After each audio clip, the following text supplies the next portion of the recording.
राहुल गांधी जिंदाबाद।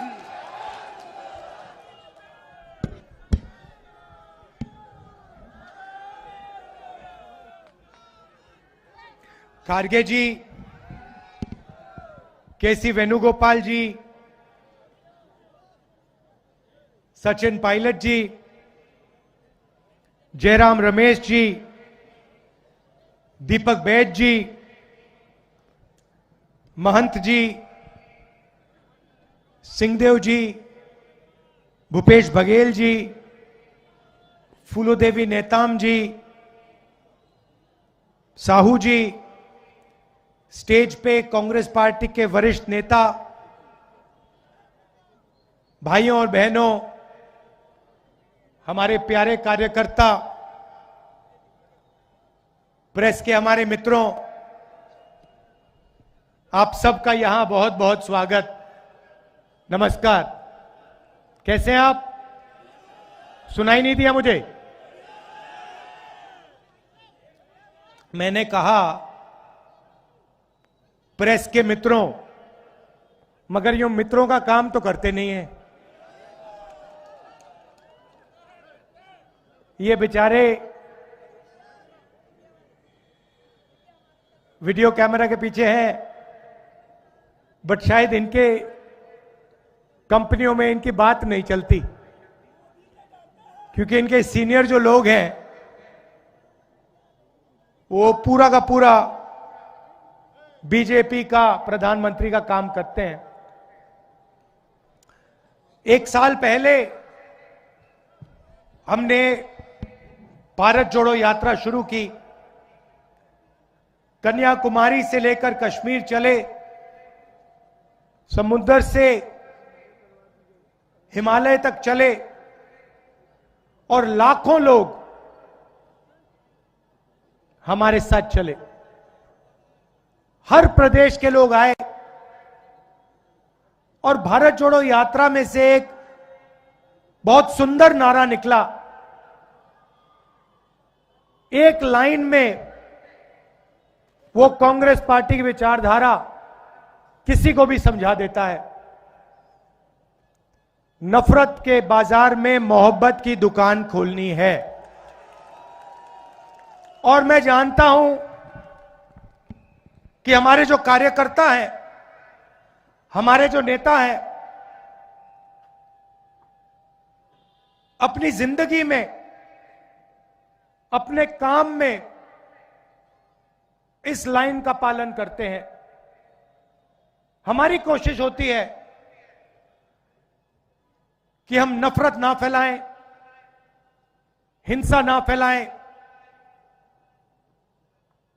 मोहब्बत, भाईचारा फैलाएं। आप देखो, कांग्रेस पार्टी के किसी भी नेता का, कार्यकर्ता का चेहरा देखो, मुस्कुराता हुआ चेहरा दिखेगा आपको। धक्का लग जाता है, गिर जाता है, चोट लग जाती है, टांग टूट जाती है, तब भी आपको बड़ी सी मुस्कान दिखाई देगी। और बीजेपी का कार्यकर्ता होता है, उसको कुछ भी ना हो, वो ऐसे देखता है सबको घूर घूर के, खुश नहीं होता, मुस्कुराता नहीं है। उनके आप नेता देख लो, मोदी जी की फोटो देख लो, अमित शाह जी की फोटो देख लो, मोहन भगवत जी की फोटो देख लो, इंटरनेट पे देखो, गूगल सर्च करके अगर एक मुस्कुराती हुई फोटो दिख जाए मुझे भेज देना, मैं ढूंढ रहा हूं उसे। गुस्से में रहते हैं। जब हमने ये यात्रा पूरी की, पता लगा कि हिंदुस्तान का डीएनए मोहब्बत का डीएनए है। ये नफरत, इसमें नफरत है ही नहीं, इस देश में नफरत है ही नहीं। तो एक सवाल उठा, ये जो बीजेपी के लोग नफरत फैला रहे हैं, हिंसा फैला रहे हैं, लोगों को लड़ा रहे हैं, इसका कारण क्या है? ये हो क्यों रहा है? और लाखों लोगों से मैंने सवाल पूछा। किसानों से, मजदूरों से, युवाओं से। और यात्रा में बात समझ आई कि इस देश में गरीबों के खिलाफ, किसानों के खिलाफ, मजदूरों के खिलाफ, छोटे व्यापारियों के खिलाफ हर रोज अन्याय होता है। और जिस समाज में अन्याय होता है उस समाज में नफरत होगी, हिंसा होगी। बहुत सारे लोगों ने हमें कहा कि देखिए, साउथ से नॉर्थ आप चले, मगर बहुत सारे ऐसे प्रदेश हैं जहां आप गए नहीं। आप छत्तीसगढ़ नहीं आए, बंगाल नहीं गए, मणिपुर नहीं गए, वहां पे हिंसा हो रही है। बीजेपी ने प्रदेश को बांट दिया है, जला दिया। आप वहां तो आए नहीं। तो आपने कन्याकुमारी से कश्मीर मोहब्बत की दुकानें खोली, मगर मणिपुर से महाराष्ट्र अभी बचा हुआ है। छत्तीसगढ़ के लोग आए। पिछली यात्रा में आपने कहा मुझे कि भैया छत्तीसगढ़ में भी यात्रा कीजिए, तो हमने दूसरी भारत जोड़ो यात्रा शुरू की। मणिपुर से शुरू की क्योंकि मणिपुर को बीजेपी ने जला दिया, सिविल वॉर चल रही है वहां पे। आप में से कोई चाहे मणिपुर जाना चाहे, देखना चाहे, नहीं जा सकता। आग लगी हुई है। आज तक प्रधानमंत्री नहीं गए। तो मणिपुर से यात्रा शुरू हुई, नॉर्थ ईस्ट में से निकली, बंगाल गई, उड़ीसा, झारखंड, बिहार, अब छत्तीसगढ़। और पिछले कुछ दिनों से हम छत्तीसगढ़ से निकल रहे हैं, आदिवासी इलाके से निकल रहे हैं। रोज हम आपकी बात सुनते हैं, 6-7 घंटे। आज सुबह हमने किसानों से बात की, कल आदिवासियों से बात की। यहां पे जो अदानी जी आपकी जमीन छीन रहे हैं, जिनकी जमीन ली जा रही है, उनसे बातचीत की। जो आपके दिल में डर है, कठिनाइयां हैं, वो हम सुनने आए।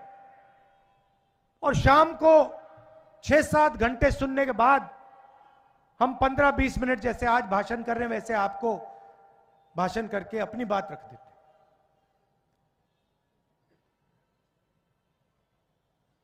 तो 2 तरीके के अन्याय हो रहे हैं। 5 अन्याय हैं, मगर 2 सबसे बड़े अन्याय हैं। एक है आर्थिक अन्याय और दूसरा है सामाजिक अन्याय। आर्थिक अन्याय में बेरोजगारी फैल रही है। 40 साल से सबसे ज्यादा बेरोजगारी आज है हिंदुस्तान में। हो क्या रहा है कि बड़े अरबपति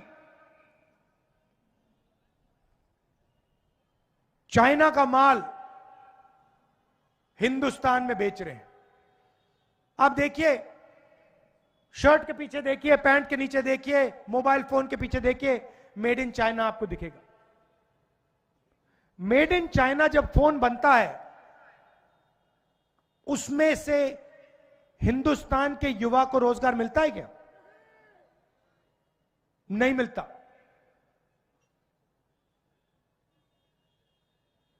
छोटे व्यापारियों को नरेंद्र मोदी जी ने नोटबंदी और जीएसटी से खत्म कर दिया।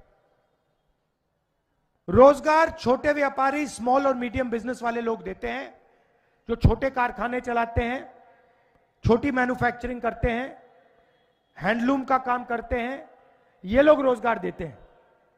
इन सब को नरेंद्र मोदी जी ने साफ कर दिया। 2 हथियार का प्रयोग किया, जीएसटी और नोटबंदी।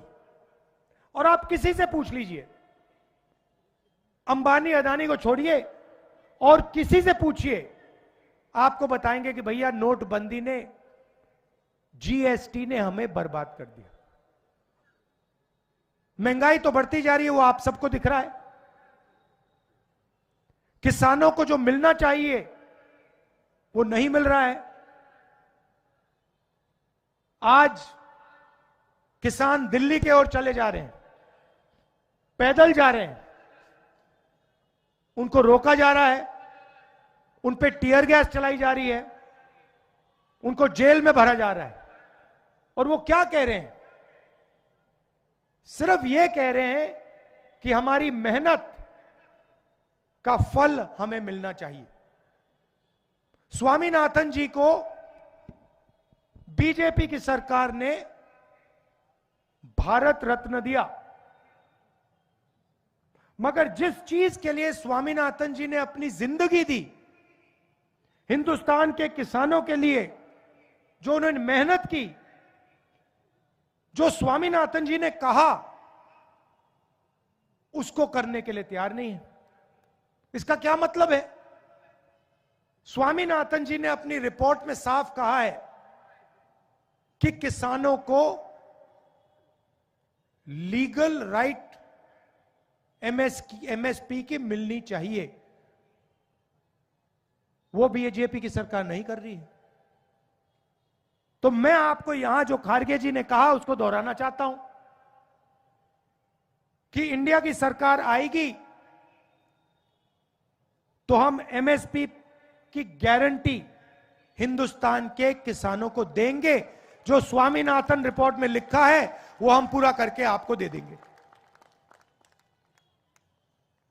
और ये हमारी शुरुआत है। हमारा मैनिफेस्टो बन रहा है, उसमें हमारा डिस्कशन चल रहा है। ये हमने आपको सिर्फ पहली बात बोली है।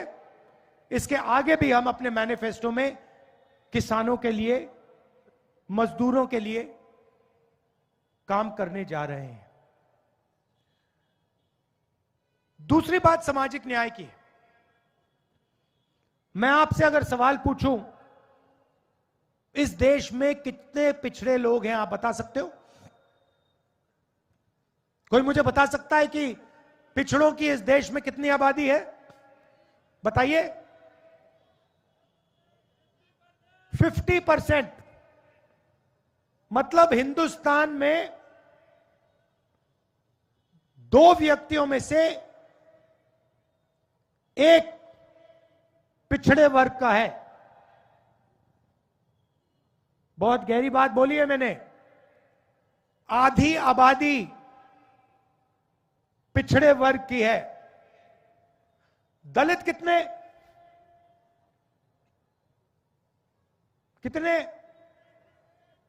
15%।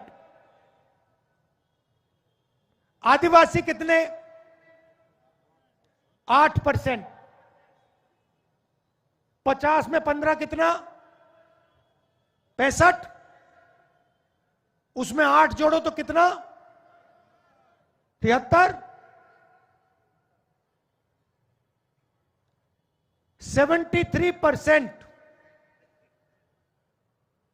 दलित, आदिवासी और पिछड़े वर्ग के लोग हैं।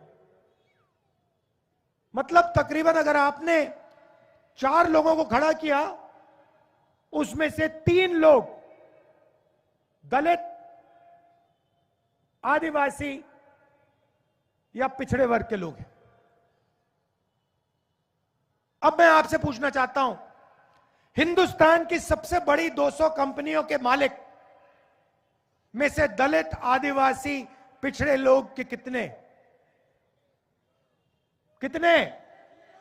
मतलब 73% की आबादी में से हिंदुस्तान की सबसे 200 बड़ी कंपनियों में कितने मालिक? 0। चलो छोड़ो, मालिक नहीं बनना चाहते तो कहो सीनियर मैनेजमेंट में दलित, आदिवासी, पिछड़े लोग कितने? 0। मतलब कॉर्पोरेट इंडिया सबसे बड़ी कंपनियों में ना दलितों की, ना आदिवासियों की, ना पिछड़ों की भागीदारी। बात समझ आई? आपका कोई है ही नहीं उसमें, एक आदमी नहीं है आपका। चलिए छोड़िए, मुझे बताइए मीडिया में कितने लोग हैं? सबसे बड़ी 50 मीडिया की कंपनी लीजिए, उनके मालिक की लिस्ट निकालिए और मुझे बताइए आदिवासी कितने, दलित कितने, पिछड़े कितने? बताओ। जीरो, एक भी नहीं। अब उनके बड़े बड़े पत्रकारों की लिस्ट निकालिए, उनकी मैनेजमेंट टीम की लिस्ट निकालिए, उसमें दलित, आदिवासी, पिछड़े कितने? जीरो। हाई कोर्ट्स के जजेस की लिस्ट निकालिए, उसमें दलित, आदिवासी कितने? बताओ। मैं बताता हूं, मेरे पास है 650 हाई कोर्ट जजेस में से 10 आदिवासी, 23 एससी, मतलब 33 650 में से। चलिए छोड़िए, कोर्ट छोड़ दीजिए, मीडिया छोड़ दीजिए, कॉर्पोरेट इंडिया छोड़ दीजिए, मुझे बताइए प्राइवेट अस्पतालों के मालिक कितने? जीरो। चलो वो भी छोड़ दीजिए, मुझे बताइए प्राइवेट कॉलेजेस और यूनिवर्सिटी बड़ी बड़ी जो हैं, मणिपाल जैसी, इसके मालिकों में से ओबीसी, दलित, ट्राइबल कितने? जीरो।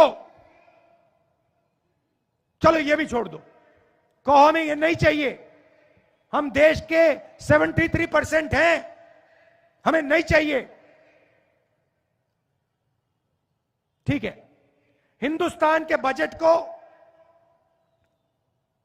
90 अफसर बांटते हैं, आईएएस अफसर हैं। बजट आप लोग देते हो, कहां से आता है बजट? कैसे? जीएसटी। आप उतनी ही जीएसटी देते हो जितना अदानी देता है। गरीब किसान अगर चिप्स का पैकेट खरीदेगा, वो उतनी ही जीएसटी देगा जितनी अदानी देता है। जीएसटी आपके जेबों से आ रही है।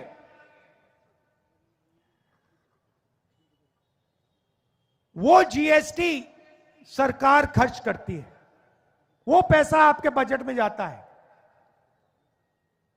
90 अफसर निर्णय लेते हैं बजट का क्या होगा, छत्तीसगढ़ में कितना पैसा आएगा, स्वास्थ्य में कितना जाएगा, शिक्षा में कितना जाएगा, सैनिकों को कितना मिलेगा, अग्निवीर योजना में कितना जाएगा, ये सब ये 90 अफसर चुनते हैं, डिसाइड करते हैं। अच्छा बता दो, इन 90 अफसरों में से ओबीसी कितने?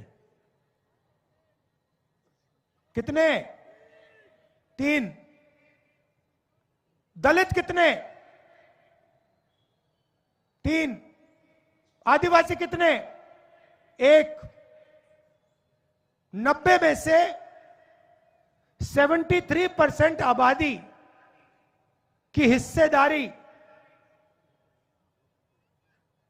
7 अफसर। अब उसको छोड़िए,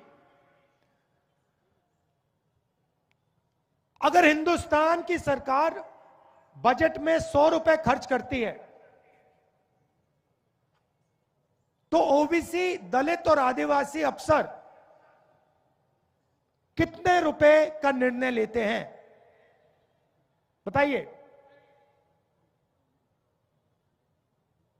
100 में से 73% के अफसर कितने रुपए का निर्णय लेते हैं? बताइए। 5% ओबीसी, मतलब 100 में से 5 रुपया पिछड़ा वर्ग, 1 रुपया दलित वर्ग और 10 पैसे आदिवासी वर्ग। मतलब आपकी भागीदारी 100 रुपए में से 6 रुपए 10 पैसे की है। बात समझिए, 73% आबादी आपकी। कॉर्पोरेट इंडिया में आपका एक आदमी नहीं, जुडिशरी में आपका नहीं, मीडिया में आपका नहीं, प्राइवेट अस्पतालों में आपका नहीं, प्राइवेट कॉलेज यूनिवर्सिटी में आपका नहीं। आपकी जगह पता है कहां है? आपके लोग पता है कहां भरे हुए हैं? मनरेगा की लिस्ट निकालो, मनरेगा की लिस्ट निकालो, कॉन्ट्रैक्ट लेबर की लिस्ट निकालो। जो लोग इस देश को बना रहे हैं, खून पसीना दे रहे हैं, वो लिस्ट निकालो। मनरेगा की लिस्ट में आपके लोग भरे हुए हैं, कॉन्ट्रैक्ट लेबर की लिस्ट में आपके लोग भरे हुए हैं।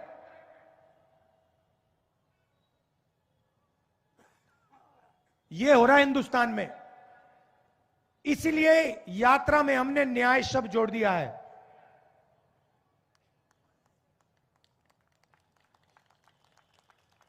अब देखिए, एक और सवाल है।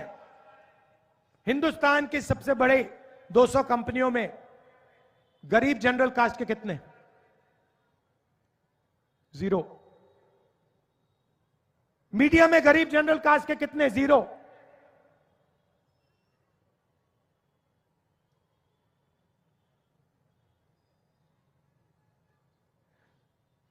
तो हिंदुस्तान में हो क्या रहा है? 1% लोगों के पास पूरा का पूरा सिस्टम है। आप जीएसटी से पैसा देते हो, आपका पैसा निकलता है, सीधा उन्हीं 1% के हाथ में जाता है। उसमें अदानी जी हैं, 10-15 बड़े बड़े अफसर हैं, वो 90 अफसर हैं। आपका पैसा उधर जा रहा है और आपको उस पैसे का कोई फायदा नहीं मिल रहा है। इसीलिए हमने ये यात्रा शुरू की है। तो सामाजिक न्याय के लिए एक क्रांतिकारी कदम है। क्रांतिकारी कदम आजादी जैसा, सफेद क्रांति जैसा, हरी क्रांति जैसा, बैंक नेशनलाइजेशन जैसा, कंप्यूटर रेवोल्यूशन जैसा एक क्रांतिकारी कदम है। कभी आपके चोट लगती है, हाथ टूटता है, पैर टूटता है, आप अस्पताल जाते हो, डॉक्टर पहली चीज क्या कहता है? भैया एक्सरे कराओ, पहले यह पता लगाओ कि हाथ टूटा है या नहीं। सही? आप सिर हिला रही हैं, हुआ आपके साथ? तो यही हम करना चाह रहे हैं। देश का आर्थिक और सामाजिक एक्सरे, उसको हम जाति जनगणना कहते हैं। जाति जनगणना से दूध का दूध, पानी का पानी हो जाएगा। देश के हर नागरिक को पता लग जाएगा कि ये 1% लोग कौन हैं, हिंदुस्तान का धन किसके हाथ में है, पिछड़ों को क्या मिला, आदिवासियों को क्या मिला, दलितों को क्या मिला, गरीब जनरल कास्ट के लोगों को क्या मिला, माइनॉरिटीज को क्या मिला, बिल्कुल सामने आ जाएगा। कितनी आबादी किसकी है और कितना धन किसके पास है, बिल्कुल साफ आपके सामने आ जाएगा। उसके बाद क्रांतिकारी काम शुरू होगा। तो यह भी हमने अपने मैनिफेस्टो में लिखा है कि कांग्रेस पार्टी ने क्रांतिकारी काम किए हैं, आजादी की लड़ाई लड़े, सफेद क्रांति, हरी क्रांति, कंप्यूटर लिबरलाइजेशन, बैंक नेशनलाइजेशन, वैसा ही हम अब क्रांतिकारी काम करने जा रहे हैं। हिंदुस्तान का पहली बार हम एक्सरे करने जा रहे हैं। अब जैसे ही हमने हिंदुस्तान की एक्सरे की बात करी, नरेंद्र मोदी जी कहते हैं, भाइयों और बहनों, देश में जात तो है ही नहीं, सिर्फ दो जात हैं, एक अमीर और एक गरीब। अरे अगर दो ही जात हैं तो आप अपने आप को ओबीसी कैसे कहते हो? आप ओबीसी कैसे बन गए अगर दो ही जात हैं? जब ओबीसी की मदद करने की बात आई, जब जाति जनगणना की बात आई, नरेंद्र मोदी कहते हैं मैं तो ओबीसी हूं ही नहीं।